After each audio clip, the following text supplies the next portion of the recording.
Mae'r cobiau'n galw, ac wrth i ni fynd i'r rhan ucha y prif gylch.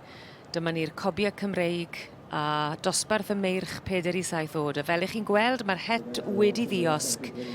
Dyma ni, Simon Bigley, y beirniad wedi wneud i benderfyniad ac yn ennill y dosbarth y meirch 4 oed.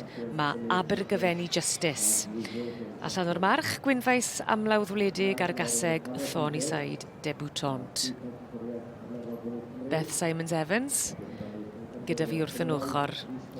A gallwn ni pido bod yn ddiolchgar am gael eistedd fan hyn a gweld y creaduriaid hardd yma o'n blaenau ni bob dydd.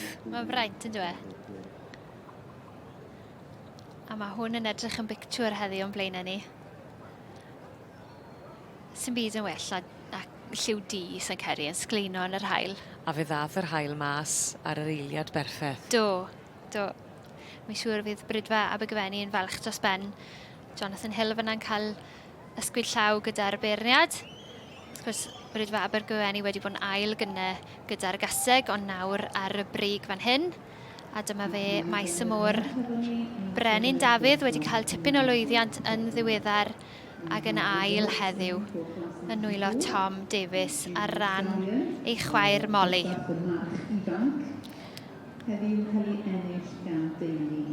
A Simon Bigley, y beirniad, wedi gweud cyn bod yn dechrau beirniadu y bydd yn chwilio am gobyn sydd yn driw i'r gwreiddiau, yn gallu symud yn dda, a'r cydymffurfiad yn berffaith a'r trad yn arbennig ac yn gadarn, a mae'n sicr wedi dod o hyd i ni fan hyn, Beth. Odi, fi'n credu, a mae'n real teip poni fi'n credu wedi dod trwyddo'r holl ffordd gyda fe, gyda'r cesig a nawr gyda'r merch yma.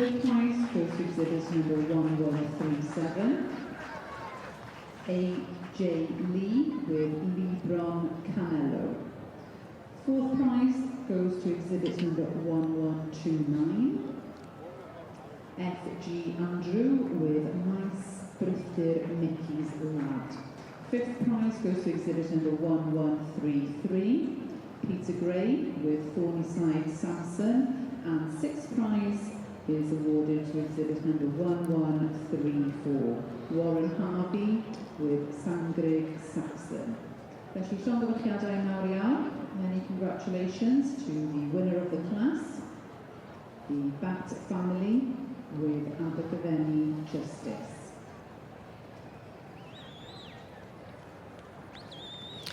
Wel, does dim amheuaeth bellach. Mae'r lluniau yn gweud y cwbl ac yn disgleirio yn yr heilwen fan ni am got sy'n sgleinio. Llongyfarchiadau i Abergyfenni Justice.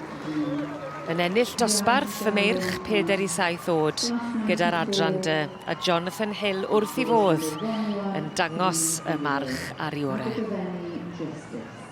So many thank you. Well, I'm stood here sandwiched between two Jonathans, and one of them has just picked up a red Royal Welsh rosette in the junior stallion class. How are you feeling? Yeah, over the moon, really delighted. Yeah, just such a relief now.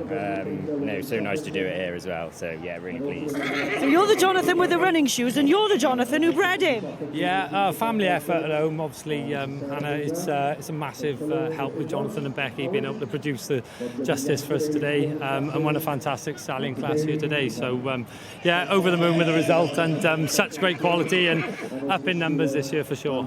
Oh, it definitely was, yeah. And we've got the next generation of showing here, being shown exactly how it's done. Yeah, this is Ellis. He's really keen, and along with his sisters at home, Erin and Catherine, hopefully the stud's in good hands for the future. I'm sure it is. Well, many congratulations. Llongyfarchiadau mawr iawn I chi.